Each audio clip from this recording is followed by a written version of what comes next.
Well, what we're cooking today is spring rolls, and this mixture is cabbage, some of my spinach, carrots, pork mince, ginger, a little bit of soy, a little bit of oyster, a little bit of sesame seed oil, and what that is all just cooked up, and the vegetables are put in fairly late, so they're still al dente. That's spring roll pastry. You get that anywhere. Sometimes it's not available. It can be very annoying. Like I had to make my own spring roll pastry a while ago, and that's a pain in the bum. This is a really complicated mixture of a tiny bit of flour and water, or in the old-fashioned ways, glue. So I'm just mixing that up. It's a liquidy paste that's going to be used to seal off the end so it doesn't fall apart. Nothing complicated there. Now I've got 2 packs of these spring rolls pastries, so what I'm going to do is make some bigger ones for the adults and little ones, well, not too little, for the kids, and they will devour them without any doubt at all. So there's no hard and fast rule with the ingredients. Like I say, I'll put a bit of fried egg in there, I chopped up as well. So it's egg, pork, vegetables, seasonings with the oyster and the soy, along with a little bit of sesame seed oil. Don't put too much sesame seed oil in because it can be overpowering, but just enough. That's number 1, 19 to go. Now I have to pull the first couple off because they were coming off in single sheets, so that's what I worked with.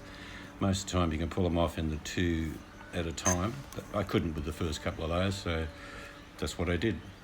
Okay, and I'm just repeating what I've done, is put in, I don't know how much, these are the bigger ones I'm making.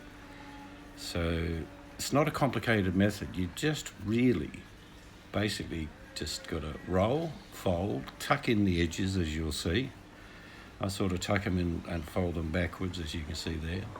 Add a bit of the floury water, glue, and that will seal your spring roll. Right, 18 to go. All right, now they're becoming a bit more easier to pull off 2 at a time, 2-ply if you like. And all I'm doing is repeating the process, but like I say, the most important thing is the ingredients. This is tasty without going in the spring roll wrapper. My daughter tested it and she gave it the thumbs up. So it's a gingery pork vegetable spring roll with a bit of fried egg in there as well. As you can see, it's not complicated and you don't have to get it perfect. There are no scores in your own house in regards to, oh, that one's not rolled like the other one. They turn out fine. And in the end, you basically have a lot of meal. Cost-wise, to give you an idea, the 2 packs of spring roll were $3 each, so there's $6. The ingredients, the pork was probably about 5, so there's 11. Veggies from my own garden, a couple of onions, and the condiments. You know, add another few dollars to that, so probably no more than $14, $15 for some delicious spring rolls. And like I say, I made some bigger ones and smaller ones, because if you give a big one to a little kid, they bite the end off and say, I don't want it. So you don't waste so much. So there we have 20 different sizes spring rolls, and they're 2-ply as regards to the pastry that was used. Bigger ones and smaller ones, not that much smaller, but a bit smaller. In the fridge for about a couple of hours, let them cool down, firm up. Makes it a lot easier when you shallow fry them.